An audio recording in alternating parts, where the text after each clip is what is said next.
পর্ব 18। ভালোবাসার সীমানা পেরিয়ে লেখনীতে প্রিয়স্মিতা তেহেজিব রায়। শুদ্ধরাজ দুটো অপারেশন করার কথা থাকলেও সে একটা করেছে, আর একটা সে তার কলিগ আর তার স্পেশাল টিমের হাতে তুলে দিয়েছে। শুদ্ধ আগের মতো দিনরাত ধরে এখন আর অপারেশন করতে পারে না, কারণ তার বাঁ হাতের ব্যথাটা এখনো পুরোপুরি সারেনি। মাঝে মাঝে ভীষণ যন্ত্রণা হয়, বেশি নড়াচড়া করলেও কষ্ট হয়, এখনো ভালোভাবে শুকায়নি জায়গাটা। সিঁড়ি বেয়ে দ্বিতীয় তলায় উঠে গেল শুদ্ধ। নিচের ঘরে না গিয়ে পা বাড়ালো পিয়তার ঘরে। দরজার সামনে গিয়ে আলতো করে হাত ছোঁয়াতে পুরোপুরি খুলে গেল দরজাটা। মনে মনে হাসলো সে, কোনো রকম দ্বিধা সংকোচ ছাড়াই নাকটা নিয়ে নক না করে প্রিয়তার ঘরে ঢুকে পড়ল। ঘরে ঢুকতেই তার দৃষ্টি পরিবর্তন হলো, তার চোখে কোনো মুগ্ধতা জমা হলো না। এই ঘরে তার কখনোই আসা হয়নি। শুধু এই ঘর কেন, শিকদার বাড়ির কোথাও সে প্রয়োজন ছাড়া যায় না। ভালোভাবে দরজায় চোখ বোলালো। ঘরটা বেশ বড়, গোছানো এবং পরিপাটি। দেখে বোঝা যাচ্ছে ঘরের মালিক বেশ রুচিশীল। এমন নয় যে শুদ্ধের ঘর গোছানো নয় বা পরিপাটি নয়, কিন্তু প্রিয়তার ঘরে একটা অন্যরকম ব্যাপার রয়েছে, একটা অন্যরকম মিষ্টি সুঘ্রাণ আছে যা শুদ্ধের ঘরে নেই। শুদ্ধ দেখলো ঘরের উত্তর দিকে হওয়ায় দেওয়ালে বড় একটা ফ্রেমের বাঁধানো ছবি। ছবিতে কালো শাড়ি পরিহিত নীল চোখের এক অপরূপা সুন্দরী মেয়ে। মেয়েটির বয়স আনুমানিক 16 কি 17 হবে। সে মেয়েটি সাদা বিড়ালের কোলে নিয়ে চুমু দিচ্ছে। বিড়ালটি তার হাতে মেয়েটির গাল ছুঁয়ে আছে। শুদ্ধ হাসলো, ছবিটার দিকে তাকালো, আঙুল ছুঁয়ে দিল ছবির গালে আর ঠোঁটে। তারপর আবার চোখ ঘুরিয়ে চারপাশে তাকালো। দক্ষিণ দিকে বড় একটা ওয়ার্ডরোব, তার থেকে কিছুটা দূরে একটা বিশাল আয়না। আয়নায় বেশ বড় করে ভাবে করা। সে ধীর পায়ে আয়নার সামনে গিয়ে দাঁড়ালো। আয়নায় নিজের ড্রেসিং টেবিলে সাজানো নানা প্রসাধনী, যেগুলোর নাম জানা দূরের কথা, আগে কখনো সে দেখেছে বলে মনে হয় না। সে কয়েকটা তুলে নাম দেখলো, কি বিকট নাম এক একটার। শুদ্ধের কাছে মনে হলো এর থেকে নানাবিধ মেডিসিন এর নাম হয়তো বা সহজ। সে সেগুলো যথাস্থানে রেখে পুনরায় আয়নায় দৃষ্টি রাখলো। আয়নার দুধারে অসংখ্য কালো কালো টিপ ছিটকানো, যা প্রিয়তার কপালে প্রায় দেখা যায়। হাত দিয়ে সেগুলো ছুঁয়ে দেখলো শুদ্ধ। সেখানে কয়েকটা তুলে তার সফেদ শার্টের পাতায় চিপটে দিল। তারপর নিজের ব্যাগ থেকে মাঝারি আকারের একটা র্যাপিং করা বক্স বের করে প্রিয়তার ড্রেসিং টেবিলের ওপর রাখলো। ঘরটা শুদ্ধ সুগন্ধে মোহিত করলো। বেশ রুচিশীলভাবে সাজানো হয়েছে ঘরটা। ঘরের পর্দা থেকে শুরু করে বিছানা চাদর সবকিছু সুনিপুণ। সে গিয়ে প্রিয়তার বড় বেডের ওপর শটাং করে শুয়ে পড়ল। শুদ্ধের বুকের ভেতরে এক অদ্ভুত শান্তি ছড়িয়ে পড়েছে। প্রিয়তার বিছানার তোশক থেকে শুরু করে বেডশিট সবকিছুতেই তীব্র সুঘ্রাণ ভেসে আসছে, যা শুদ্ধের রক্ত সঞ্চারণের গতি বাড়িয়ে দিচ্ছে। ভেতরের কাম্পন ধরাচ্ছে, বুকের ভেতরটা ধকধক করছে। সে ফিসফিস করে বলল, উফ সুইটহার্ট, শুধু তুমিই না, তোমার সবকিছু বড্ড জ্বালায়। তুমি যেটাতেই হাত দাও সেটাই মাদকীয়তা ছড়িয়ে ফেলে। সেই মাদকে আমি চিরন্তন হারিয়ে যেতে চাই, আর সেই মাদকতা আমার চিরন শত্রুর ভীষণ আসক্তই। এই বলে সে গভীর শ্বাস নিল। পাশে থাকা প্রিয়তার মাথার বালিশটা টেনে নিজের বুকে রেখে দিল। কি মনে হলো উপর হয়ে শুয়ে বালিশে মুখ ডুবে দিল। সাথে সাথে প্রিয়তার চুলের সেই তীব্র মাদকীয় সুবাস ঝড়ের গতিতেই শুদ্ধের হৃৎপিণ্ডে প্রবেশ করলো। সেইভাবে কয়েকবার নিঃশ্বাস নিতে নিতে মনে হলো, এইভাবে ওটা ওটা আর কত খুলবো, আর কত খুঁজবো তোমাকে সুইটহার্ট। আমারও তো ইচ্ছে হয় এসব থেকে নয়, সরাসরি তোমার থেকে মাদকীয় সুবাস প্রাণ ভরে টেনে নিতে। I am dearly addicted to you my sweetheart. আমার তোমাকে চাই, আর সেটা যে করেই হোক পেয়েই ছাড়বো। কিছু একটা ভেবে সে দ্রুত ভুরু কুঁচকে উঠে বসলো। কয়েক সেকেন্ড বালিশটার দিকে তাকিয়ে রইল। তারপর কোনো প্রতিক্রিয়া ছাড়া বালিশটা হাতে তুলে নিয়ে উঠে দাঁড়ালো। বেরিয়ে যেতে নিয়ে তার নজর আটকালো সিঙ্গেল সোফার পাশে। সেখান থেকে একটা কালো রঙের ওড়না আর পিঙ্ক প্যাস্টেল কালারের 3 পিস। শুধু এগিয়ে গিয়ে সেগুলো তুলে নিল। তারপর আর কোনো প্রতিক্রিয়া ছাড়াই প্রিয়তার ঘর থেকে বেরিয়ে গেল। প্রিয়তার অজান্তে তার ঘর থেকে চুরি হয়ে গেল। চিত্রা প্রেমের ঘরের বাইরে উকিঝুঁকি দিচ্ছে। আসলেই একটা ঘর না, চতুর্থতলায় এক বিশাল অংশ জুড়ে প্রেমের ব্যক্তিগত আর্ট গ্যালারি। সেখানে প্রেম তার দিনের বেশিরভাগ সময় কাটায়। চিত্রা দরজার বাইরে দাঁড়িয়ে বুঝতে চেষ্টা করছে ভেতরে সত্যি প্রেম আছে কিনা। সে আরেকটু এগিয়ে ভালোভাবে কান পাতলো দরজায়, যদি কিছু শোনা যায় এই আশায়। কিন্তু সে ঘুরে পালিয়ে ভেতর থেকে কোনো সারা শব্দ শোনা গেল না। চিত্রা মনে মনে একটু দুঃখ প্রকাশ করলো, ভাবলো ভিতরে নেই নাকি। তবে সে মনে একটু সাহস জোগালো, দরজায় হালকা চাপ দিতে দরজা খুলে গেল। এ দেখে চিত্রা মনে মনে বেশ খুশিও হলো। সে ধুরু ধুরু বুকে ভেতরে প্রবেশ করলো। অষ্টাদশী হৃদয়ে প্রেমের প্রবল বাতাস বইছে।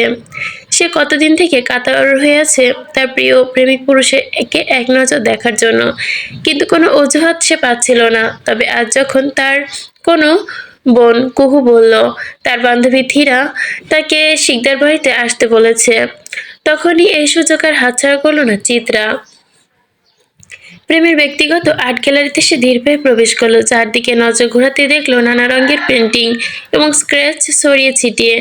রং তুলি এখনো এখানে পড়ে রয়েছে, কয়েকটি ক্যানভাসে অসমাপ্ত চিত্র ঝুলছে। এটা প্রেমের একান্ত ব্যক্তিগত জগৎ, এখানে সে অন্যদের হস্তক্ষেপ একদমই পছন্দ করে না। তাই তো দরজার বাইরে বড় বড় করে ঝুলিয়ে রেখেছে অনুমতি ব্যতীত প্রবেশ নিষেধ। কিন্তু চিত্রা তো চিত্রাই, তার মনে এটা তো তার ভবিষ্যৎ বাচ্চাদের বাপের, মানে তার নিজেরও। তার তাই কোনো সংকোচ নেই। আর তাছাড়া চিত্রা ভীষণ কৌতূহলী মেয়ে, যে কোনো বিষয়ে তার কৌতূহল একটু বেশি। আর প্রশ্ন যখন তার একমাত্র ক্রাশ আবহমান শিকদার প্রেমের, তখন তো সে আরো বেপরোয়া। চিত্রা কিছুটা এগিয়ে যেতেই তার পদ্মযুগল থেমে গেল, চোখ স্থির হয়ে গেল, মুখটা হা হয়ে গেল। সে বিষময় তাকিয়ে রয়েছে প্রেমের বাঁ পাশের দেওয়ালে। সেখানে একটা ছবি ফ্রেম ঝুলছে। চিত্রা ধীরে ধীরে এগিয়ে গিয়ে দেখলো ছবিটিকে। এটা ওর সেই ছবি যেটা প্রেম এঁকেছিল, অথচ সে এখন ছবিটা চেয়েছিল। তখন প্রেম সোজা সাপটা জানিয়ে দিয়েছে এটা সে এঁকেছে, মানে এটা তার। এটা সে চিত্রাকে কিছুতেই দেবে না, যাই হয়ে যাক। কিন্তু এই ছবিটা কত যত্ন করে প্রেম দেওয়ালে টাঙিয়ে রেখেছে, এটা তো চিত্রা ভাবতেও পারেনি। চিত্রা লক্ষ্য করলো ছবির নিচে টানা লেখা চিত্রাঙ্গনা। চিত্রা মুগ্ধ হয়ে সেই লেখার দিকে তাকিয়ে রইল। তার চিত্র থেকে বজ্র কণ্ঠের ধমক ভেসে এলো পেছন থেকে, এই মেয়ে, তুমি অনুমতি ছাড়া এখানে ঢুকেছো কেন? পড়তে পারো না নাকি? প্রেমের এমন হুঙ্কারে কেঁপে উঠল চিত্রা, ভয়ে লাফিয়ে উঠলো। সাথে সাথে পাশ থেকে কয়েকটা রঙের কৌটা উল্টে মেঝেতে পড়ে গেল। ভয়ে ভয়ে সে পিছিয়ে গেল। প্রেম তাকালো আগুন চোখে। আগুন চোখে ওর দিকে তাকিয়ে আছে এখনো প্রেম। রাগে তার ফর্সা মুখটা লাল হয়ে আছে। প্রেম তার দিকে তেড়িয়ে আসতেই চিৎকার করে বলল, এই মেয়ে, অনুমতি ছাড়া কারো ঘর প্রবেশ করতে হয় না, জানো না তুমি? প্রেমের এমন অপমানজনক বাক্য চিত্রার মন ব্যথিত হলো। চোখের কোণায় পানি টলমল করে উঠল। চিত্রার চোখে পানি দেখে প্রেমকে ধকধক করে চলে ওঠার একটা আচমকাই নিভে গেল। সে উত্তেজিত কণ্ঠে বলল, জিজ্ঞেস করলাম, এ মেয়ে কাঁদছো কেন? তোমাকে কি মেরেছি আমি? চিত্রা ভীষণ অভিমানী। সে মুখ ঘুরিয়ে বেরিয়ে গেল ঘর থেকে। প্রেম তার যাওয়ার পানে কিছুক্ষণ চেয়ে থেকে বলল, কেন আগুন নিয়ে খেলতে চাও মেয়ে? মনে আছে? মনেই থাকো। এই তো তোমার জন্য সুরক্ষিত উপযুক্ত স্থান। চিত্রাঙ্গনা, বাস্তবে আসার বদনাম করো না, আমি তোমাতে প্রশ্রয় দিতে পারবো না। এই শিকদার বংশে জন্ম নিলে ভালোবাসার অধিকার থাকে না। এই বংশে ভালোবাসা দণ্ডনীয় অপরাধ। যে ভুল আমার ভাই বোনেরা বুঝে ফেলেছে, আমি সেই ভুল বুঝতে চাইছি না, বুঝতে পারবো না। এই ভুল থেকে আমাকে ক্ষমা করো। এই বংশে জন্ম নিলে, ভালোবাসলে, তার সেটা লোক জানাজানি হলে ভালোবাসার মানুষকে চিরতরে হারাতে হয়। আর আমি সেটা কখনোই করতে পারবো না চিত্রাঙ্গনা। তাই মনের গহীনে রানী, তুমি সেখানে সুখে থাকো। প্রেমের প্রেয়সী হওয়ার স্বপ্ন দেখো না। জ্বলে যাবে মেয়ে, পুড়ে যাবে, সহ্য করতে পারবে না। বলে প্রেম পেছন ফিরল। চিত্রার ছবির দিকে তাকানো। বিকেল 4টা। প্রিয়তা, পরিণীতা, পূর্ণা, পূর্ণতা, ইয়ানা, চিত্রা, থরি, তীরা, কুহু, প্রেরণা সবাই মিলে পরিণীতার ঘরের বারান্দায় বসে আড্ডা দিচ্ছে। পরিণীতার ঘর থেকে সামনের পদ্মবুকের কিছুটা অংশ পূর্বের বাস্তবতায় দেখা যাচ্ছে। সেখানে প্রায়ই আবিদ এসে তাকে ফোন নিয়ে বলতো, ঘুম আসছে না অ্যাঞ্জেল, জানালার কাছে এসে তোমাকে দেখবো। সবাই বারান্দায় বসে আছে ঠিকই, কারো সঙ্গে কারো কথাবার্তা চলছে না। কার সঙ্গে কারো রংটা ভালো মানাবে, কিভাবে চুল বাঁধলে অন্যরকম দেখাবে, মেয়েদের যা কাজ আর কি। পূর্ণতা পরিণীতাকে ধমক ধমকে স্বাভাবিক রেখেছে। সবার পোশাক নির্বাচন শেষ, শুধু প্রিয়তা আর পরিণীতা এখনো ঠিক করতে পারেনি যে তারা কি পরবে বা কিভাবে সাজবে।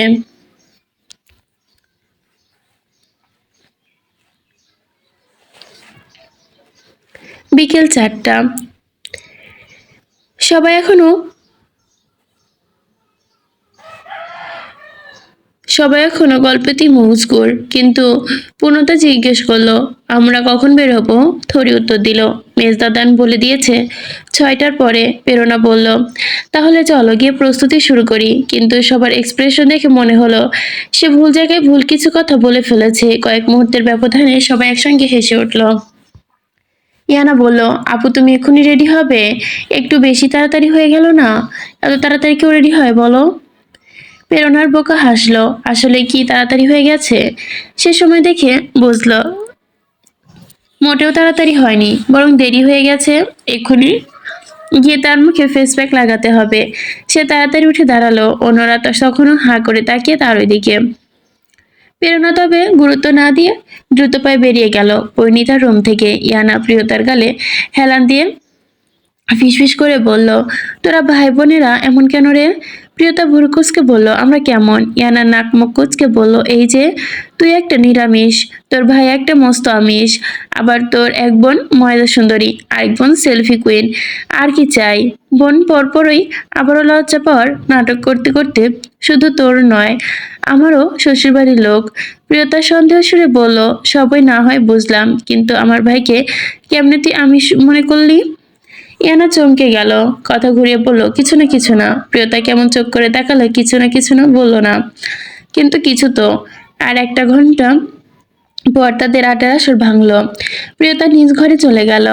ঘরে এসে বিছানা শরীর এলিয়ে দিয়ে শুয়ে পড়লো। তার মোটেও ইচ্ছে করছে না কোথাও যেতে, কিন্তু গার্লস গ্রুপ কি আর তাকে ছেড়ে দিবে? যেতেই হবে। কিন্তু কিছুক্ষণ গড়াগড়ি খেয়ে উঠে বসলো সে। তারপর অলস ভঙ্গিতে নিজের ওয়ার্ডরোব খুললো। বিশ্বাস করুন আপুরা, এত বড় ওয়ার্ডরোব, কোনো কোনায় এক চিলতে জায়গা খালি নেই। সব জায়গায় দামি দামি sari, 3 piece, gown, long dress আর অন্যান্য সাজগোছের জিনিসপত্রে ঠাসা। প্রিয়তার মাথা হাত দিয়ে বসে আছে। মনে মনে বলল, এই জন্যই কোথাও যেতে ইচ্ছে করে না। একটা ভালো জামা নেই আমার যে পরে যেতে পারি। অসহায় মুখে সে জামাগুলোর দিকে কিছুক্ষণ তাকিয়ে রইল। মনে মনে ভাবলো, বড় আব্বুকে বলতে হবে কয়েকটা নতুন ড্রেস কিনে দিতে, কিন্তু এখন কি পরবো? সে উঠে দাঁড়িয়ে আবারও জামাগুলো ঘাটাঘাটি করতে লাগলো, কিন্তু কিছুতেই মনে করতে পারছে না। হতাশ হয়ে পাশ ফিরে দাঁড়াতেই চোখ আটকে গেল ড্রেসিং টেবিলের পাশে। সেখানে সাথে সাথে চোখ সরু করে ফেললো। কৌতূহলী হয়ে এগিয়ে গেল সেই দিকে।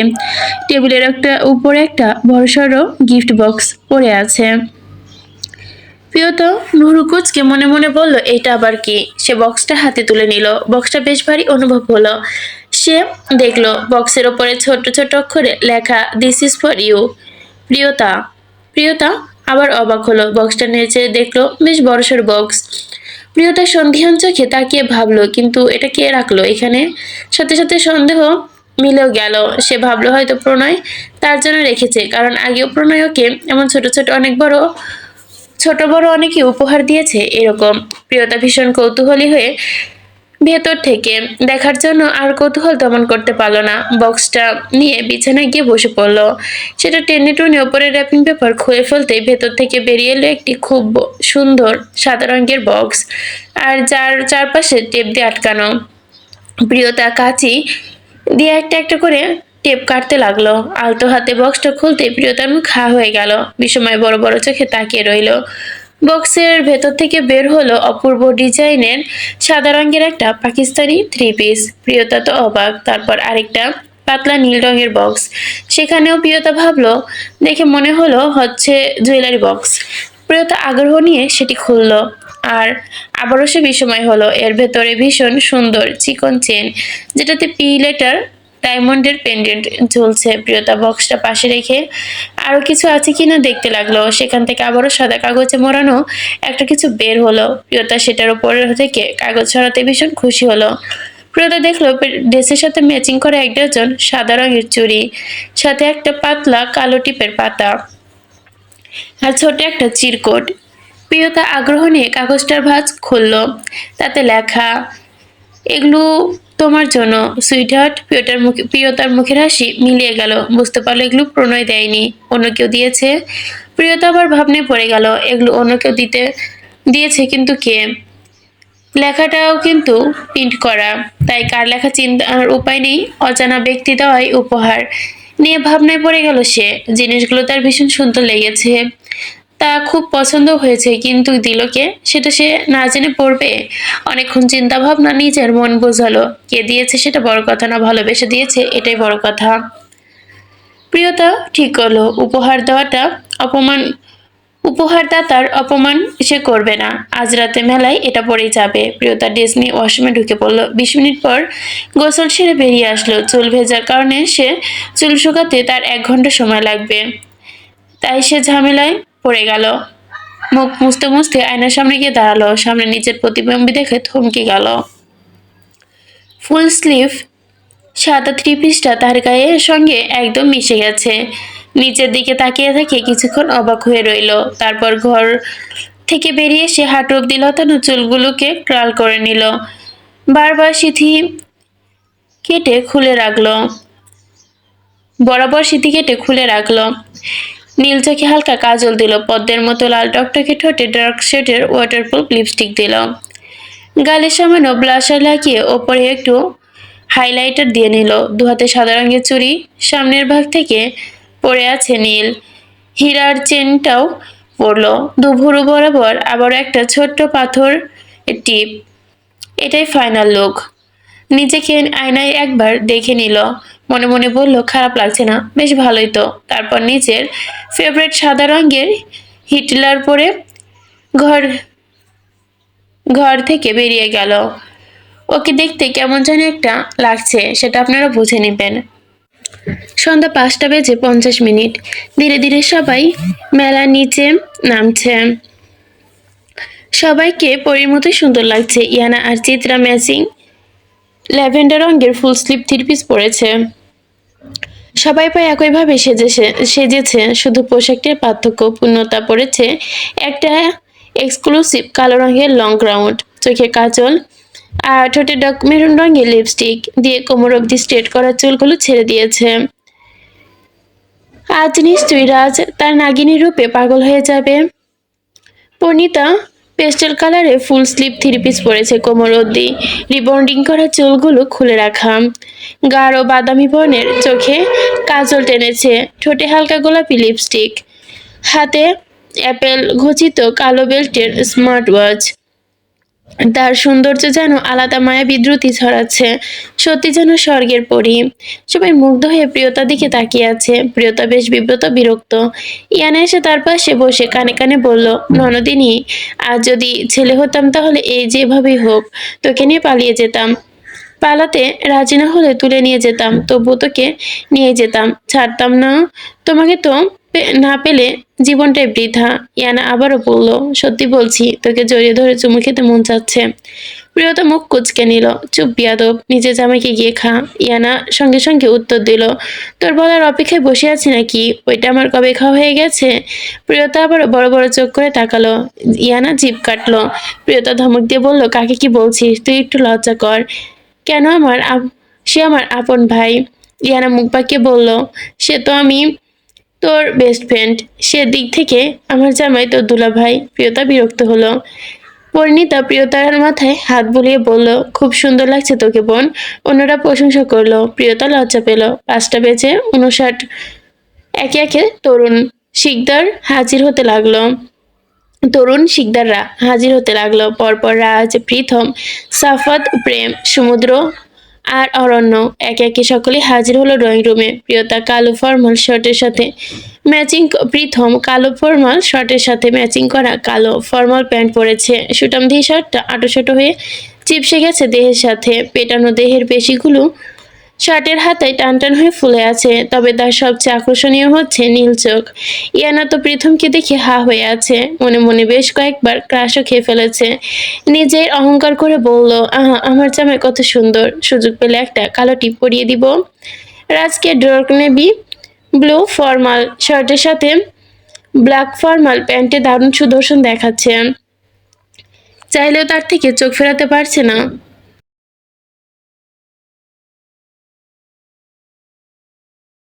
প্রেম অফ হোয়াইট ফর্মাল শার্টের সঙ্গে কালো ফর্মাল প্যান্ট পরেছে। চিরচিত চশমাটা তার ব্যক্তিত্বের ভিন্ন মাত্রা এনে দিয়েছে। সেটা তার চুলের কয়েকটা আলগোছেই সামনে পড়ে আছে। এক কথায় প্রেমকে পুরো চকলেট বয় লাগছে। চিত্রা তো বেহুশ হওয়ার উপক্রম। সাদাফকে ধূসর রঙের ফর্মাল শার্ট আর কালো ফর্মাল প্যান্টে ভীষণ সুদর্শন লাগছে। সে তার ফুলপরির ওপর থেকে এক মুহূর্তের জন্য নজর সরাতে পারছে না। মনে মনে ভাবছে, আমার পরিটা তো সুন্দর কেন, অন্যদের নজর লেগে যাবে তো। অন্যদিকে অরণ্য সমুদ্র স্টাইলিশ চেক শার্ট পরেছে। সাদা প্রেমরাজ আর প্রীতমের মতো পরিপূর্ণ পুরুষের ছাপ তাদের মধ্যে নেই, বরং কিছুটা ছেলে ছেলে ভাব রয়েছে। প্রিয়তা প্রীতমের কাছে গিয়ে তার হাতে ধরে নরম কণ্ঠে জিজ্ঞাসা করলো, ভাই আমাকে কেমন লাগছে? প্রীতম কিছু বলতে যাবে, ঠিক তখনই রাজ কথা কেড়ে নিল। ইস কি বিশ্রী লাগছে আপা। শুধু আপনাকে কেন, অন্যদেরও। ভয়ে তারা পালাবে। অরণ্য তাল মিলিয়ে বলল, একদম ঠিক বলেছে সেজদা। প্রেম ভাবুক কণ্ঠে বলল, তোরে দেখে তাল গাছে সুন্দর লাগছে, সমুদ্র তো এক কাঠি ওপরে। সে ফোন বের করে একটা কার্টুন শাকচুনি ছবি দেখে বলল, দেখ এরকম লাগছে।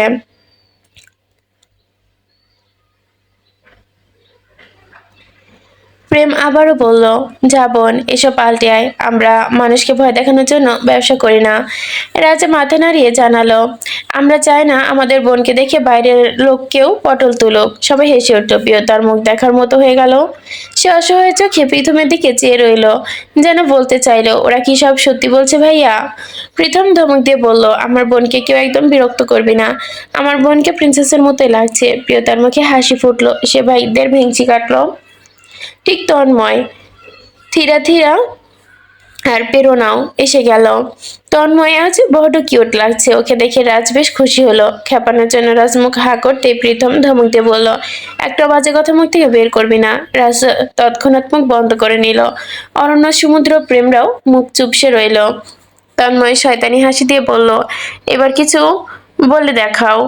ওরা চার ভাই কটমট করে তাকালো তার দিকে, যার অর্থ তোকে পরে দেখে নিব।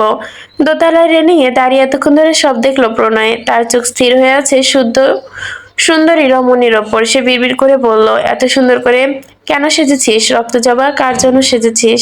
কাকে দেখাতে চাও? আমি চাই না অন্য কেউ দেখে মুগ্ধ হোক। তুমি যেও না রক্তজবা, প্লিজ যেও না। প্রীতম বলল, সবাই তো চলে এসেছে, তাহলে গাড়ি বের করি। প্রীতম এগোতেই তন্ময় থামিয়ে দিয়ে বলল, দাঁড়াও মেজদাদান, আমি এখনই আসছি। বলে সিঁড়ি বেয়ে দ্রুত উপরে উঠে গেল। সবাই বিরক্ত হয়ে গেল। রাজ মৃদুস্বরে বলল, কুমড়ো পটাশ। প্রণয় রেলিংয়ে দাঁড়িয়ে একদৃষ্টে তার প্রাণটার দিকে চেয়েছিল। তার নিজস্ব জীবনের একমাত্র প্রিয়তা। প্রণয় ভীষণ চিন্তাভাবনায় মগ্ন ছিল। হঠাৎ অনুভব করলো কেউ তার টি শার্ট ধরে টানাটানি করছে। প্রণয় বুড়ো কুঁচকালো, সামনে থেকে নজর সরিয়ে পিছে চাইলো। তন্ময় কিউট মুখভঙ্গিটি শার্টের কোনা ধরে টানাটানি করছে। কি হয়েছে পিছু? তন্ময় বলল, কোলে নাও বদ্দাদান। তন্ময় পুনরায় হেসে তন্ময়কে কোলে তুলে নিয়ে বলল, কি হয়েছে ছোটু, এখনো যাওনি কেন? তন্ময় গাল ফুলিয়ে কাঁদো কাঁদো চোখে প্রণয়ের দিকে তাকিয়ে রইল। প্রণয় ভুরু কুঁচকে বলল, আবার কি ব্যাপার? নতুন কি চাই মনে হচ্ছে? তন্ময় ঝটপয় প্রণয়কে জড়িয়ে ধরলো। প্রণয় বলল, গতি তো সুবিধার নয়, কি চাই বল। তন্ময় ধীরে ধীরে বলল, তুমি বকবে না তো দাদান? প্রণয় হেসে গাল টেনে দিয়ে বলল, আমাদের ছোট কর্তা কে কে কি আমি বকতে পারি, বল কি চাই। তন্ময় একটু সাহস জুগিয়ে প্রণয়ের বাগালে টুপ করে কয়েকটা চুমু খেলো।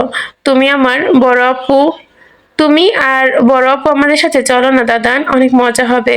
প্রণয়ের মুখের হাসি মিলিয়ে গেল। সেখানে খানিকটা গম্ভীরতা এসে ভর করলো, তবু আগের মতো স্বাভাবিক গলায় বলল, আমার কাজ আছে বাচ্চা, তুই তোর বড় আপুকে নিয়ে যা। তন্ময় এবার দুঃখী মুখ করে ফেললো, তোমাকে ছাড়া যাবো না দাদান, ওরা সুযোগ পেলে আমাকে মান সম্মান শেষ করে দেয়। প্রণয় ভাবলো, এইটুকু ছেলের আবার মান সম্মান, সে হাসবে নাকি কাঁদবে বুঝতে পারছে না। প্রণয় এবার ভাবতে না ভাবতে তন্ময় তার ডান গালে একটা চুমু খেলো। ও দাদান, চলো না। প্রণয় হাসলো, চশমার কোনা ঠিক করে দিয়ে বলল, বাচ্চা আজ আমার কাজ আছে, না হলে যেতাম। জেদ করে না তো, তোর আপুকে নিয়ে যা। তন্ময় মুখ ছোট করে ফেললো, তার নাক ফুলে উঠলো। তার সব ভাই বোনগুলো আজ তাকে একটা শয়তানের নাতা নাতনি, সুযোগ পেলে তাকে নিয়ে মজা করবে বেয়াদব গুলো। প্রণয় দেখলো তন্ময় ভাব হলো না, কেঁদে দেবে দেবে ভাব। কয়েক সিগারেট গড়ানোর আগে প্রণয়ের ভাবনা সত্যি প্রমাণ করে দিয়ে তন্ময় ব্যয় করে কেঁদে দিল। আর একবার যদি তন্ময় নিজের মাইক বাজাতে শুরু করে, তবে শিকদার বাড়ি না কাঁপিয়ে পর্যন্ত থামে না। প্রণয় সান্ত্বনা দিয়ে আদর করে বলল, জেদ করে না ভাই, কিন্তু প্রণয়ের কথা তার কান অব্দি পৌঁছালো না। সে আরো জোরে হাউমাউ করে কাঁদতে লাগলো। প্রণয় পড়ল আফুরে। পুনরায় সান্ত্বনা দিয়ে বলল, চুপ কর ভাই, কাঁদিস না। কিন্তু দ্য গ্রেট তন্ময় শিকদার, তার থামার কোনো কথা নেই। সহজে থামেও না সে। এসব কথা তন্ময়ের কান অব্দি পৌঁছালো, তবে তো সে থামবে? এমন পরিস্থিতিতে একবার প্রণয়কেও কাঁদতে ইচ্ছে হলো। তন্ময় ব্যয় ব্যয় করে প্রণয়ের টি শার্টে নাকের পানি চোখের পানি মুছতে লাগলো। পাক্কা 10 মিনিট কাঁদার পর প্রণয় আর সহ্য করতে না পারে বাধ্য হয়ে বলল, ঠিক আছে থাম, আমি আসছি, যাব আমি। প্রণয়ের সম্মতি বাণী শুনতেই তন্ময়ের কান পর্যন্ত পৌঁছাতে যতটা সময় নিল, তার অর্ধেক সময় লাগলো না তন্ময়ের কান্না থেমে যেতে। তার কান্না পুরো 360 ডিগ্রি অ্যাঙ্গেলে ঘুরে গেল। প্রণয় ভাবলো, শিকদার বংশের কোনো প্রতিভাই পিছিয়ে ফেলতে পারবি তুই।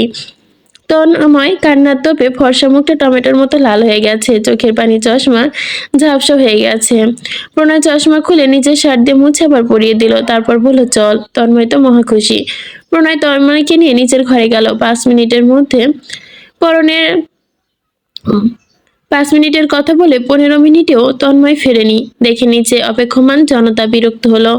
অরণ্যরাজ কানে কানে বলল, সেজদা কি দরকার এই লেটে লতিফকে নিয়ে যাওয়ার? চলো না, ওকে ফেলে চলে যায়। রাজও তেমন কিছু স্বরেই বলল, ওর জন্যই তো যাওয়া হচ্ছে। ওকে ফেলে গেলে বরদাদান পিঠে পিঠে চামড়া তুলে ফেলবে ভাই।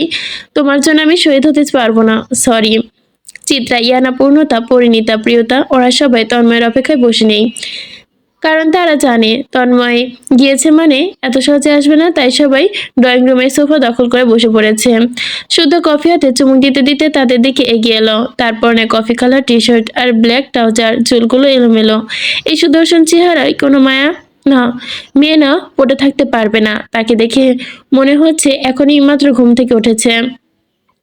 তাকে দেখে প্রীতম বিনয়ের সুরে বলল, ভাইয়া তুমিও চলো আমাদের সাথে। শুদ্ধ হেসে জবাব দিল, নিশ্চয়ই যেতাম, কিন্তু আমার কিছু জরুরি কাজ পড়ে গেছে, না হলে আমি অবশ্যই জয়েন করতাম। প্রীতম হালকা হাসলো। শুদ্ধ সোদা সাফাদের গিয়ে সাদাফের পাশে গিয়ে বসলো। সাদাফও ওর দিকে তাকালো। শুদ্ধ বাঁকা হেসে ধীর পায়ে সাদাফের পাশে গিয়ে দাঁড়ালো। কফির মগে চুমুক দিয়ে ধীরে, all the best brother. Sadaf আন্তরিক হেসে শুদ্ধকে ধন্যবাদ জানিয়ে বলল, থ্যাংক ইউ। শুদ্ধ বুড়োকোচকে জিজ্ঞেস করলো, কেন? সাদাফ জবাব দিল, তুমি যে আইডিয়া দিয়েছো ওইটা আমার মাথায় কোনোদিনও আসতো না। শুদ্ধ বাঁকা হেসে স্বাভাবিক কণ্ঠে বলল, ধন্যবাদ দেওয়ার কোনো প্রয়োজন নেই। আমি জানি তুমি পরিণীতাকে কতটা ভালোবাসো। ভালোই তো, তুমি আমার শত্রুর বন্ধুও হও না কেন?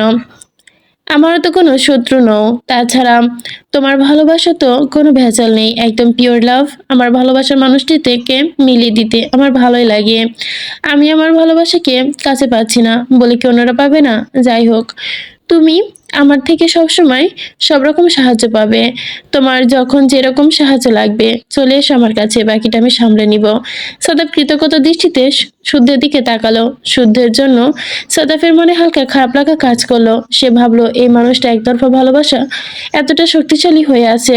সত্যি শুদ্ধকে না দেখলে বুঝতেই পারতো না। হয়তো শুদ্ধ প্রণয়ের জীবনে কষ্ট করে দিয়েছে, কিন্তু এখন বুঝি এটা শুধু নিজের ভালোবাসাকে অন্যের না হতে দেওয়ার জন্যই। ভালোবাসাকে নিজের করার জন্য অন্যের সাথে পাকাপাকি দূরত্ব সরিয়ে নিতে পারে, আর এটা অন্যায় হতে পারে না কখনো। ভালোবাসা আর যুদ্ধে অন্যায় বলে কিছু নেই। ভালোবাসাতে প্রাপ্তি করার জন্য যে কোনো সীমা অতিক্রম করা যায়। শুদ্ধ এবার সাদাফের ব্যথিত মুখের দিকে তাকালো, আর একবার পরিণীতার মলিন মুখের দিকে। পুনরায় বাঁকা হেসে বলল, plan A successful, now plan B start. শুদ্ধ একবার শান্ত দৃষ্টিতে মাথা ঘুরিয়ে পেছনের সোফায় বসে থাকা শুভ্রধ শুভ্র রমণী নারী দিকে তাকালো। কয়েক সেকেন্ডের জন্য চোখ নামিয়ে নিলেও সবার উদ্দেশ্যে বলল, wish you all the best guys, enjoy বলে সিঁড়ি বেয়ে ওপরে 4 তলায় চলে গেল। কেটে গেল আরো 10 মিনিট। সমুদ্র আর ধৈর্য ধরে রাখতে পারল না। বিরক্ত হয়ে প্রীতমকে বলল, মেজদাদান আর 2 মিনিট দেখবো, এরপর যদিও না আসে তাহলে ওকে ফেলেই চলে যাব। তুমি কিন্তু কিছু বলতে পারবে না। প্রীতম শান্ত গলায় বলল, এত ধৈর্য কম কেন তোর? তার কথা শেষ না হতেই আগেই প্রীতম সিঁড়ি বেয়ে তাকালো। প্রীতমকে চুপ করে যেতে দেখে সমুদ্র তার দিকে অগ্নিদৃষ্টি অনুসরণ করে তাকালো সিঁড়ির দিকে। প্রণয় আর তন্ময় নেমে আসছে। তন্ময়ের চোখে মুখে প্রবল উত্তেজনা ও আনন্দ উচ্ছ্বাসের চাপ। তন্ময়ের কথার শব্দ শুনে মেয়েরাও চলে এলো। প্রিয়তার সামনে আসতে তার হৃৎপিণ্ড থেমে গেছে, নয়ন স্থির হয়ে গেছে এক শুদ্ধ পুরুষের দিকে, যে কিনা তার জন্য নিষিদ্ধ। প্রণয় সাদা রঙের ফর্মাল শার্টের সাথে কালো প্যান্ট পরে আছে, শার্টের হাতা কোণে পর্যন্ত গোটানো, সাদা শার্টের ভাঁজে ভাঁজে জিম করা পেশিবহুল হাত স্পষ্ট, শার্টের ওপরের দিকে দুইটা বোতাম খোলা, ফর্সা বুকের কিছুটা অংশ দেখা যাচ্ছে, হাতে রিল্যাক্স ব্যান্ডের ঘড়ি, হাতে ফর্সা ত্বক ভেদ করে ভেতরের সবুজ শিরা দৃশ্যমান হয়ে আছে, গভীর সুদর্শন চেহারায় প্রখর ব্যক্তিত্বের ছাপ স্পষ্ট। প্রণয়কে দেখে প্রীতম খুশি হয়ে বলল, তুমিও যাবে দাদা? প্রণয় শান্ত স্বরে বলল, হুঁ। প্রিয়তা দেখলো কথা বলার সময় সাথে সাথে প্রণয়ের গলার অ্যাডাম অ্যাপলস নড়ছে। উফ, প্রিয়তার হৃৎপিণ্ডের ভূমিকম্প শুরু করে দিয়েছে ইতিমধ্যে। সে নিজেকে সামলাতে দ্রুত দৃষ্টি নামিয়ে নিল, নিজের মনকে শাসিয়ে বলল, নিয়ন্ত্রণে থাকো। সে নিষিদ্ধ, তার প্রতি কিসের এত ঝোঁক, কিসের এত আসক্ত? অরণ্য ডেকে বলল, এই শাকচুন্নি, তোকে নিয়ে যাওয়া হচ্ছে না, তাহলে তুই থাক, আমরা চলে যাচ্ছি। প্রিয়তার ধ্যান ভাঙলো, সে দেখলো সবাই সদর দরজা পর্যন্ত চলে গেছে, কিন্তু প্রণয় এখনো তার সামনে দাঁড়িয়ে। সে এক পলক প্রণয়ের দিকে তাকিয়ে সদর দরজার দিকে হাঁটা দিল। প্রণয় আর বোকা হরিণী চোখের দিকে তাকিয়ে গভীরতা মেপে নিল। 3টি গাড়ি নেওয়া হয়েছে। প্রথম গাড়িতে প্রীতম, প্রেম, অরণ্য, প্রণয়। দ্বিতীয় গাড়িতে সাদাফ, পরিণীতা, প্রিয়তা, চিত্রা আর ইয়ানা। তৃতীয় গাড়িতে ধীরা, থরি, প্রণয়, প্রেরণা আর রাজ।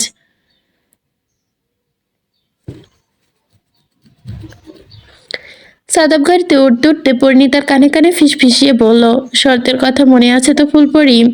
চুপচাপ আবার পাশে সিটে বসলো। পরিণীতা তার দিকে অসহায় চোখে তাকালো। সাদাব এসব পাত্তা না দিয়ে ড্রাইভিং সিটে বসে পড়লো। পরিণীতা অগত্য তার পাশে সিটে বসলো। সাদাব মুগ্ধ হয়ে তার ফুলপরির দিকে তাকিয়ে 45 মিনিট পর তারা পৌঁছালো রায়পুরের দক্ষিণ সীমান্তে। রায়পুরের দক্ষিণে এক বিশাল মেলা সাজের মেলা নামে পরিচিত, যা প্রতি 5 বছর পর পর একবার হয়। এই মেলার মাঠ 160 স্কয়ার ফিট জায়গা জুড়ে বিস্তার, বা হয়তো আরো বেশি। তারা সবাই গাড়ি থেকে নামলো। সামনে অতিরিক্ত লোক সমাগম থেকে পরিণীতা আর প্রিয়তা ভয় পেয়ে গেল। এত লোকের ভিতরে একবার হারিয়ে গেলে রাতের বেলা আর খুঁজে পাওয়া যাবে না। এই বিশাল মেলায় শুধু রায়পুর না, আরো আশেপাশের 18 গ্রাম থেকেও লোক আসে। এই মেলার সূচক করেন সাদমান শিকদার। প্রণয় একবার তীক্ষ্ণ নজরে প্রিয়তার মুখের দিকে দেখল। তার রক্ত জবার গর্ভ ঘাবড়ে যাওয়া দেখে সে ধীর পায়ে প্রিয়তার পাশে গিয়ে দাঁড়ালো। আলতো হাতে প্রিয়তার ডান হাত তুলে আঙ্গুলগুলো নিচে আঙ্গুলের ভাঁজে শক্তভাবে ধরে নিল। হঠাৎ এমন সুপরিচিত অনাকাঙ্ক্ষিত স্পর্শে কেঁপে উঠল প্রিয়তা। তড়িৎ গতিতে সে নিজের হাতের দিকে তাকালো। তার ছোট্ট হাতটা শক্ত করে ধরে আছে এক পুরুষালী হাত, সে মৃদুভাবে আবৃত করা। সে মাথা তুলে সামনের মানুষের চোখের দিকে তাকালো। প্রণয় ওর দিকে চেয়ে আছে। সে চোখের ইশারায় বলল, একদম ভয় পাবি না, আমি আছি তো। প্রিয়তার মনে হয় সমস্ত ভয় নিমিষে গায়েব হয়ে গেল। সে মুগ্ধ দৃষ্টিতে সামনে দাঁড়ানো পুরুষটির দিকে এখনো তাকিয়ে রয়েছে। সবকিছুর ভরসার জায়গা তার, শান্তির জায়গা, সুখের জায়গা, আবদারের জায়গা, এ একটা মানুষ। প্রণয় হাত টেনে প্রিয়তাকে আরো একটু কাছে নিয়ে গেল। এদিকে প্রীতম চুপি চুপি ইয়ানার হাত ধরে রেখেছে। ইয়ানা লজ্জায় খানিক লাল সবুজ বেগুনি রং করছে মুখের। অরণ্য প্রেরণাকে বলল, মুটকি, তুই এদের সবার বড়, তাই এই পুচকেগুলোকে তুই দেখে রাখবি। অরণ্যর কথা শুনে প্রেরণা রেগে গিয়ে বলল, হাতে মোটেও ওর হাতে জোরে চিমটিও কাটলো। অরণ্য চিৎকার দিয়ে উঠল। তার চিৎকার শুনে সবাই ওদের দিকে তাকালো। রাজ অরণ্যের মাথায় গাড্ডা মেরে বলল, একদম কোনো বাদরামি করবি না। তখনই প্রীতম বলল, আমাদের একসাথে থাকা সম্ভব নয়, তাই কেউ কাউকে খুঁজে না পেলে দ্রুত ফোন করবে, ঠিক আছে? বলে সবাইকে সম্মতিটা জানিয়ে দিল। সবাই সম্মতি জানিয়ে লোকের ভিড়ে হারিয়ে গেল। শুধু পরিণীতা দাঁড়িয়ে রইল। তার চোখের কোণে পানি চিকচিক করছে। মনে পড়ল কিছুদিন আগের কথা। সে কত কিছুই না বুঝিয়ে সুঝিয়ে আতিফকে রাজি করিয়েছিল এই মেলা একসঙ্গে ঘুরতে আসার জন্য, কিন্তু আজ পরিণীতা আসলেও বুঝতে পারছে না সে কোন অপরাধের শাস্তি পাচ্ছে। তার মাস্টারমশাই কেন এমন করছে? পরিণীতা মনে মনে বলল, আপনি কি জানেন না মাস্টারমশাই, আপনাকে ছাড়া আপনার অ্যাঞ্জেল কতটা অসহায়। সে থাকতে পারে না আপনাকে ছাড়া। আপনার সাথে কথা না বললে তার দম বন্ধ লাগে। আপনি তো আমার সমস্ত সুখ শান্তির অধর মাস্টার মশাই। আপনি কষ্ট দিলে আপনার অ্যাঞ্জেল ভাসবে কিভাবে? পরিণীতা একা একা দাঁড়িয়ে আছে দেখে সাদাব তার কাছে এগিয়ে আসে। কি ভাবছো ফুলপরি? পরিণীতা চমকে ওঠে। সাদাব অবাক হয়ে ডাকলো, এভাবে সারাক্ষণ কি এত ভাবো যে কিছু বললেই চমকে ওঠো? পরিণীতা দৃষ্টি নামিয়ে নিল। কিছু না। ঠিক তখন এই পাশ থেকে একজন লোক হেঁটে যাওয়ার সময় আচমকা পরিণীতার পিঠে ধাক্কা দিল। হয়তো ইচ্ছে করে দেয়নি, ভিড়ের মাঝে লেগে গেছে, কিন্তু ধাক্কার ভারসাম্য সামলাতে না পেরে পরিণীতা সাদাফের উপর আছড়ে পড়ল। তার মাথা টেকলো সাদাফের বুকে। সাদাফ থমকে গেল। কি ঘটলো সে বুঝতে পারল না। পরিণীতা দ্রুত সরে গেল, কিন্তু ততক্ষণে সাদাফের হৃৎপিণ্ড যেন খুব জোরেই স্পন্দন শুরু করার উপক্রম। এই মেয়ের সামান্য স্পর্শেও তাকে আত্মহারা করিয়ে দেয়। পরিণীতা মাথা নিচু করলো। সরি ভাইয়া। সাদাব প্রশস্ত হেসে বলল, শুধু না কিছু বলল না, শুধু পরিণীতার দিকে এগিয়ে গেল। পরিণীতা মাথা তুলে তাকালো। সাদাফ এদিক ওদিকে তাকিয়ে দেখলো এত ভিড়ের ভেতর ধাক্কা লাগা স্বাভাবিক, কিন্তু আজ প্রথমবার মতো কোনো রকম দ্বিধা সংকোচ ছাড়াই সাদাফ পরিণীতার কোমল তুলতুলে হাত ধরে আঁকড়ে নিল। পরিণীতা চমকে উঠলো, হাত ছাড়ানোর চেষ্টা করলো। কি করছেন ভাইয়া? সাদাফ ভুরু কুঁচকে বলল, একদম ছটফট করো না ফুলপরি, দেখছো না কত ভিড়, কখন কে গায়ের উপর উঠে আসবে বলা যায় না। পরিণীতা মন কেমন যেন অস্বস্তিতে ভরে উঠল। সে হাত ছাড়ানোর চেষ্টা করলো, কিন্তু কিছু হবে না, আমি সামলে নিব। সাদাব এবার একটু অধিকার দেখিয়ে বলল, তাহলে এক্ষুনি যে পড়ে গিয়েছিলে? পরিণীতা কিছু বলতে পারলো না। সাদাব আবারও বলল, আমাদের শর্তের কথা ভুলে গেলে চলবে না, মেলা শেষ না হওয়া পর্যন্ত কিন্তু তুমি আমার, আমি তাই যা ইচ্ছা করবো। পরিণীতা অসহায় দৃষ্টিতে সাদাবের দিকে তাকালো। এসব মায়াময় দৃষ্টি গুরুত্ব না দিয়ে সাদাবদের হাতে টেনে নিল। প্রিয়তা মন আবারও ভালো লাগার মৃদু বাতাসে ভেসে উঠেছে। মনের মধ্যে রঙিন প্রজাপতি ডানা মেলে উঠছে, চোখে মুখে উচ্ছ্বাসের আনন্দের ডানা। প্রিয়তা তার প্রিয়তার মনে প্রিয়তার প্রশ্ন, কি ব্যাপার, তুই তো আসতে চেয়েছিলি, তাহলে এখন এত লম্পচম্প করছিস কেন? প্রিয়তা দায়সারাভাবে জবাব দিল, আমি জানি না, শুধু জানি ভালো লাগছে। প্রিয়তা মন আবারও খোঁচা দিয়ে বলল, জানি জানি তুই যে কতটা বেহায়া, তুই কোনোদিনও ভালো হবি না। প্রিয়তা মুখ তেতো হলো, কিন্তু প্রিয়তা এসব পাত্তা দিল না। তার হাতটা এখন প্রণয় বলিষ্ঠ হাতের মুঠোয়। আজ প্রিয়তার নিজের পৃথিবীর সবচেয়ে সুখী মানুষ বলে মনে হচ্ছে। সত্যিকারের ভালোবাসা মনের কঠিন থেকেও কঠিন, অসুখের একমাত্র ওষুধ। কাউকে যখন কেউ ভালোবাসে তখন সীমানা পেরিয়ে তীব্রভাবে চায়, আর তাকে হারিয়ে ফেলতে চায় না কখনোই। প্রিয়তা বর্তমানের এই অবস্থাও প্রণয় মুগ্ধ চোখে দেখছে তার রক্ত জবাকে। আজ কতদিন পর আবারও তাকে এভাবে প্রণয় প্রাণ খুলে হাসতে দেখলো। প্রণয় তাকে নিজের দিকে আরেকটু কাছে এগিয়ে নিল, কেউ যেন ধাক্কা দিতে না পারে। প্রিয়তা হঠাৎ প্রণয়ের হাত ঝাঁকিয়ে ডাকলো, প্রণয় ভাই। প্রণয় সাথে সাথে উত্তর দিল, হুম। প্রিয়তা উচ্ছ্বসিত গলায় বলে, ওই দেখুন সবাই ফুচকা খাচ্ছে। প্রণয় তার আঙ্গুল অনুসরণ করে সামনে তাকালো। একটা দোকানে ভীষণ ভিড়। প্রণয় স্বাভাবিক কণ্ঠে বলল, দেখে লাভ নেই, তোকে সব খেতে দিব না। প্রিয়তা মুখে একটুখানি করে নিল, কিন্তু প্রণয় ওইসবে পাত্তা দিল না। প্রিয়তা আবারও অনুনয়ের সুরে বলল, প্লিজ চলুন না প্রণয় ভাই। প্রণয় ভুরু কুঁচকে তাকিয়ে তার সমুদ্র নীল চোখে ওইসব ছাইপাশ অস্বস্থকর।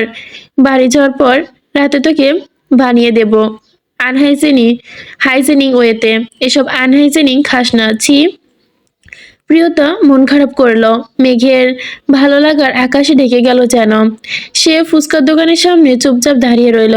প্রণয় দীর্ঘ শ্বাস ফেলো। সে জানে মেয়েটা প্রচন্ড জেদি, এখন না খেতে দিলে পাক্কা এক সপ্তাহ গাল ফুলিয়ে রাখবে। প্রণয় ফুচকার দিকে এগিয়ে গেল। প্রিয়তা মন খারাপের মেঘ কয়েক মিলি সেকেন্ড যেন উধাও হয়ে গেল। প্রণয় ফুচকার ওলাকে 1000 টাকার একটা চকচকে নোট দিয়ে বলল, এক প্লেট ফুচকা দিন। লোকটা অবাক হলো, এক প্লেট ফুচকার দাম 1000 নয় বাবা, মাত্র 30 টাকা। প্রিয়তা এক প্লেট ফুচকার জন্য এত টাকা দিতে দেখে চোখ গোল গোল করে ফেললো। প্রণয় স্বাভাবিক কণ্ঠে বলল, জানি, একটা ফুচকার বিল এটা নয়। লোকটা আবার অবাক হলো, তাহলে? প্রণয় আবারও আগের মতো গম্ভীর কণ্ঠে বলল, আপনি ভালো করে হাত হ্যান্ড ওয়াশ করে ধুয়ে তারপর স্যানিটাইজার করে হাতে গ্লাভস পরে অন্য পরিষ্কার পাত্রে পরিচ্ছন্নভাবে বানিয়ে দিবেন, এই জন্য এত টাকা দিয়েছি। প্রণয়ের কথাগুলো শুনে প্রিয়তার ফুচকালা দুজনেই হাঁ করে প্রণয়ের দিকে তাকিয়ে রইল। প্রিয়তা অবাক কণ্ঠে বলল, এত ঝামেলা করার দরকার কি, অন্যরা তো খাচ্ছে। প্রণয় গভীর কণ্ঠে বলল, খাওয়ার ইচ্ছে না থাকলে বল, চলে যাচ্ছি। প্রিয়তা লাফিয়ে বলল, না না যাবেন না, যেভাবে হোক খাবো আমি। প্রণয় গভীর দৃষ্টিতে প্রিয়তার নীল চোখের দিকে তাকিয়ে রইল। প্রিয়তাকে এত খুশি হতে দেখে ব্রুকে দহন জ্বালা কিছুটা শান্ত হলো। 10 মিনিট পর লোকটা গ্লাভস পরা হাতে এক প্লেট ফুচকা প্রিয়তার সামনে রাখলো। প্রিয়তা ফুচকা দেখে আনন্দে লাফিয়ে উঠলো। প্রণয় তার ভাবভঙ্গি দেখলো, শুধু এক প্লেটে কিছু হবে না, তাই সে লোকটিকে আবারও 2,000 টাকা দিয়ে বলল আরো 2 প্লেট দিবেন। লোকটা ভীষণ খুশি হলো টাকা নিয়ে। এখনই দিচ্ছি সাহেব। প্রিয়তা বিশাল বড় হাঁ করে প্রথম ফুচকাটা মুখে দিল। প্রণয় মনে মনে বলল এই স্বাদের ভাগ হবে না। সে চরম তৃপ্তিতে চোখ বন্ধ করলো। সামনের চেয়ারে বসে থাকা প্রণয় তার বদলে যাওয়া মুখের দিকের অভিব্যক্তি দেখছে। প্রিয়তা হালুম হালুম করে একের পর এক ফুচকা খেয়ে যাচ্ছে। হঠাৎ নজর হলো প্রণয়ের দিকে। দেখলো প্রণয় ভাই তার দিকে নির্বিশেষে চেয়ে আছে। প্রিয়তা ভাবলো প্রণয় ভাইয়ের হয়তো খেতে ইচ্ছে করছে, তাই সে তাকে খাইয়ে দিতে চলল। এটা ভেবেই কেমন লাগছে তার। সে একটা ফুচকা প্রণয়ের মুখের সামনে ধরে বলল হা করুন। প্রণয় ভুরু কুচকে তেতো মুখে বলল আমি এসব ছাইপাশ খাই না। কিন্তু প্রিয়তা তো ছাড় দেওয়ার মেয়ে নয়। সে জেদ করে বলল প্লিজ একটা ট্রাই করুন না, এত মজা, একটা খেলে ফ্যান হয়ে যাবেন। প্রণয় শীতল দৃষ্টিতে উচ্ছ্বসিত প্রিয়তার মুখের দিকে তাকিয়ে হা করল। প্রিয়তা খুশিতে আত্মহারা হয়ে গেল। প্রণয় একটা ফুচকা মুখে দিয়ে জিজ্ঞেস করলো ভালো না? প্রণয় নিজে শান্ত গলায় বলল হুঁ ভালো। প্রিয়তা খুশি হলে আরেকটা দেবে, কিন্তু এবার প্রণয় স্পষ্ট জানিয়ে দিল আমি খাই না, তুই খা। প্রিয়তা আবারও সাধলো, এই ব্যাটা যে একটা খেয়েছে এটাই অনেক। কিন্তু প্রিয়তা 3য় নম্বর প্লেটের শেষ ফুচকাটা মুখে পড়তেই তার নজর আটকালো পাশের টেবিলের দিকে। সেখানে 20 থেকে 22 বছরের 7-8 জন মেয়ে ফুচকা খাচ্ছে। সকলে খাওয়ার নাম তো নাই, প্রণয়ের দিকে চোখ দিয়ে গিলে খাচ্ছে। প্রণয় যদিও এসব লক্ষ্য করেনি, কিন্তু প্রিয়তা ঠিকই দেখেছে। ছেলেরা না বুঝুক, মেয়েরা মেয়েদের মুখ দেখলেই বুঝতে পারে মনের কথা। ভীষণ হিংসে লাগলো প্রিয়তার। হোক না পুরুষটা নিষিদ্ধ, তাই বলে কি মেয়েগুলো এভাবে তাকিয়ে থাকবে? হ্যাঁ। বিদ্যুৎ বেগে উঠে দাঁড়ালো প্রিয়তা। প্রণয় অবাক উত্তেজিত স্বরে বলল কি হয়েছে? ঝাল লাগছে? পানি খাবি? আইসক্রিম খাবি? কিন্তু প্রিয়তা এসবের কোনো উত্তর দিল না। সে নিজে প্রণয়ের আঙ্গুলের মাঝে আঙ্গুল গুজে দিয়ে বলল খাওয়া শেষ, চলুন এখান থেকে। প্রণয় কিছু বলতে যাবে, কিন্তু প্রিয়তা কিছু শুনল না, টেনে নিয়ে চলে গেল সেইখান থেকে। প্রণয় চলে যেতে দেখে মেয়েদের মুখ চুপসে গেল। সাদাফ আর পরিণীতা একটা টেবিলে বসে আছে। পরিণীতার মনটা ভীষণ খারাপ। চারদিকে এত আলো, এত গান বাজনা, হই হুল্লোড় শব্দ, সবকিছু তার অস্বস্তিকর লাগছে, বিষাক্ত লাগছে। কিছু ভালো লাগছে না তার। হই হুল্লোড়ে মেয়েদের একদম নিভিয়ে গেছে। সে একটা বাড়তি কথা বলছে না। সাদাব সেদিকে নিয়ে গেল। সে তার একটা টেবিলে বসে আছে। সাদাব জোর করে বড় এক গ্লাস আখের রস খেতে দিয়েছে, কারণ ভীষণ গরম। পরিণীতা ধীরে ধীরে খাচ্ছে। খেতে খেতে তার নজর আটকালো দূরে একটা সুন্দর রজনীগন্ধার মালায়। রজনীগন্ধা আবিদের প্রিয় ফুল। আবিদ তাকে প্রিয় মালা দিলে এই রজনীগন্ধার মালায় দেয়। সাদাব পরিণীতার দৃষ্টি লক্ষ্য করে সেদিকে তাকায়। পরিণীতা এক দৃষ্টি রজনীগন্ধার মালায় মনোযোগ দিয়ে দেখছে। সাদাব হেসে তাকে জিজ্ঞাসা করলো ফুলপরি, রজনীগন্ধা তোমার খুব পছন্দ তাই না? পরিণীতা অবাক চোখে তাকালো, বলল না, রজনীগন্ধা তার প্রিয় ফুল ছিল না। কিন্তু যেদিন থেকে সে জেনেছে তার প্রিয় মানুষটির প্রিয় ফুল রজনীগন্ধা, সেদিন থেকে রজনীগন্ধা তারও প্রিয় ফুল হয়ে গিয়েছে। পরিণীতা মাথা নেড়ে সম্মতি জানালো। সাদাব হাসলো। পরিণীতাকে নিয়ে সেই ফুলের দোকানের সামনে দাঁড়ালো। সাদাব লোকটার কাছ থেকে মালাটা কিনে নিল। লোকটা রসিয়ে সুরে বলল খুব সুন্দর মানাইছে মামা। মামি তো মাশাল্লাহ, চান্দিল হান সুন্দর। লজ্জা পেল সাদাব, বিব্রত হয়ে পড়ল পরিণীতা। ফুলের দাম দেওয়ার সঙ্গে লোকটা অতিরিক্ত 100 টাকা টিপও পেল। পরিণীতা জিজ্ঞেস করলো এটা কেন দিলেন সাদাব ভাই? সাদাব স্বাভাবিক কণ্ঠে বলল আমার ফুলপরির জন্য। সাদাফের বলার ধরন দেখে কেঁপে উঠল পরিণীতা। সে সোজা সাদাফের চোখের গভীরে তাকিয়ে মনে মনে ভাবলো সাদাব ভাই কি কোনোভাবে আমাকে পছন্দ করেন? সঙ্গে সঙ্গে তার মন ভীষণ তীব্র প্রতিবাদ জানালো। মনে চেঁচিয়ে বলল কি বলছিস, মাথা ঠিক আছে তোর? তোকে তো সেই ছোট্ট বোনের নজরে দেখে। পরিণীতা ও তাই বিশ্বাস করলো, ব্যাপারটা নিয়ে বেশি ঘাটলো না। সাদা পরিণীতার পিছে গিয়ে দাঁড়ালো। পরিণীতা অবাক হলো। সাদা পরিণীতার চুলে হাত দিয়ে কাঁধে একটু ছোঁয়া লেগেই প্রিয়তমর ছোঁয়ায় সে নিজেকে কেঁপে উঠল। পরিণীতা সরে যাওয়ার চেষ্টা করলো, কিন্তু কি করছেন সাদাব ভাই? পরিণীতা দুহাতের বাহু ধরে আটকে দিল। অবাক আমার যা ইচ্ছে, কারণ মেলা শেষ না হওয়া পর্যন্ত তুমি আমার। পরিণীতা চুপ হয়ে রইল। সাদাব সযত্নে মালাটা তার দীঘল কালো কেশে পরিয়ে দিল। মনে মনে সাদাব তার হবু বউয়ের প্রশংসা করলো, মাশাআল্লাহ। সাদাব সামনে আবারও পরিণীতার হাত ধরে এগিয়ে গেল। ওরা যেতেই বেরিয়ে এলো আবিদ। সে একটু দূরে দাঁড়িয়েছিল। আবিদকে দেখে মোটেও সুস্থ মনে হচ্ছে না। একদম জমকালো পরিবেশের সামনে তাকে বড়ই ফিকে ফিকে লাগছে, বড়ই বেমানান। গায়ে সস্তা রংচটা একটা টি শার্ট, চুলগুলো এলোমেলো। শ্যামবর্ণের সুদর্শন পুরুষ হলেও তার মুখে এখন মলিনতার পাহাড়। পরিণতা পরিণীতা 6 ঘন্টা নিচের হাতল খারাপ করে ফেলেছে, আর আবিদ 13 ঘন্টায় নিজের হাল তো দেখার অবস্থায় রাখেনি। আজ দুপুরে আর সহ্য করতে না পেরে সে পরিণীতাকে ফোন করেছিল শুধু প্রিয়তার মুখে একটুখানি শোনার জন্য। প্রিয়তমার মুখ, নিজের জানটা কে সে নিজের হাতে কত জোরে না আঘাত করেছে, আর সেই আঘাত করাতেই সে শাস্তি দিয়েছে হাতটাকেও। কিন্তু পরিণীতা যখন ফোনটা রিসিভ করে বিলাপে করে কাঁদছিল, তখন আর আবিদ নিজেকে ধরে রাখতে পারেনি। ক্ষমা করে দিয়েছিল তার অ্যাঞ্জেলকে, ফোনটা কেটে দিয়েছিল। আজ রাতে সে জিজ্ঞেস করবে কেন পরিণীতা সেই লোকটাকে ওকে ওইভাবে জড়িয়ে ধরেছিল। সে তো এমন না, নিজের খারাপ ব্যবহারের জন্য ক্ষমা চেয়ে নিবে। কিন্তু শিকদার বাড়ির কাজের লোকের থেকে জানতে পারে আজ শিকদাররা সবাই মেলায় আসবে, তাই তার মানে তার পরিণীতাও আসবে। তাই সে সোজা এখানে চলে আসে অসুস্থ শরীর নিয়ে। অনেক কষ্টে নিজের অ্যাঞ্জেলকে খুঁজে বের করেছিল, কিন্তু তার সঙ্গে পুনরায় কাল রাতের সেই যুবকের দেখা। পদযুগল থমকে গেল, হৃৎপিণ্ড যেন তার কাজ করার ক্ষমতা হারিয়ে ফেলল। কাল রাতের দৃশ্য ভুল হতে পারে, কিন্তু আজকের দৃশ্য কিছুতেই ভুল হতে পারে না। লোকটা পরিণীতার হাত ধরে হাঁটছে, কেউ তার পরীকে অনবরত ছুঁয়ে দিচ্ছে। তা দেখে আবিদের মনে হচ্ছে কেউ তার কলিজা নৃশংসভাবে ছিঁড়ে দিচ্ছে। সবশেষে দোকানদারকে ওই কথাগুলো আর লোকটাকে পরম যত্নে তার অ্যাঞ্জেলের খোপায় ফুলের মালা পরিয়ে দিয়ে দেওয়া দেখে তার কোনো সংশয় নেই। আবিদের দেহের যন্ত্রণা চাপে হৃদয়ের যন্ত্রণা 1000 গুণ ভারী হয়ে গেছে। সবকিছু দূরে সরে দোকানদার ঠিকই বলেছিল, ওদের দুজনকে খুব মানিয়েছে। লোকটা নিশ্চয়ই অনেক বড় লোক, শিকদারের সমান সমান কেউ হবে। যে সেই লোকটাকে চোখের সামনে পরিণীতার জন্য স্পষ্ট আকাশ পরিমাণ ভালোবাসা দেখেছে, যা মিথ্যা নয়। আবিদ নিচের হাঁটুতে বল পাচ্ছে না। সে ধীর পায়ে হাঁটতে হাঁটতে মাঠের পাশে বড় নদীর তীরে গিয়ে ধপ করে বালির ওপর শুয়ে পড়ল। তার চোখের দুপাশ থেকে ভেসে চলেছে অবিরাম গড়িয়ে পড়া নোনা জলের স্রোত। সে আর সহ্য করতে পারছে না এই তীব্র দহন যন্ত্রণা। সে গায়ের সমস্ত জোরে লাগিয়ে চিৎকার করে উঠল। আজ আর কেন জানি না কোনো প্রকার রাগ হচ্ছে না, কোনো তীব্র যন্ত্রণা সহ্য করতে হচ্ছে না। বুকের বাপাসটা অবশ্যই আসছে না। সে মোটেও বাঁচতে পারবে না অ্যাঞ্জেলকে ছাড়া। এটা শুধু তার মুখের কথা। সে কোনো রকম ভাঙা ভাঙা গলায় বলতে লাগলো, কেন আমার সঙ্গে এমন ছলনা করলে অ্যাঞ্জেল? আমি কি তোমাকে নিজের কাছে চেয়েছিলাম কখনো? আমি তো তোমাকে ভালোবাসতে চাইনি। আমি তো জানতাম আমাদের ব্যবধান আকাশ পাতাল। তুমি এসেছিলে, তবে কেন? তুমি তো আমার কাছে এসে আমাকে ভালোবাসাতে বাধ্য করেছিলে, তবে কেন এক সমুদ্র মাঝে দাঁড় করিয়ে হাত ছেড়ে দিচ্ছ অ্যাঞ্জেল? তুমি তো কথা দিয়েছিলে অ্যাঞ্জেল, শেষ নিঃশ্বাস পর্যন্ত আমার হয়ে থাকবে।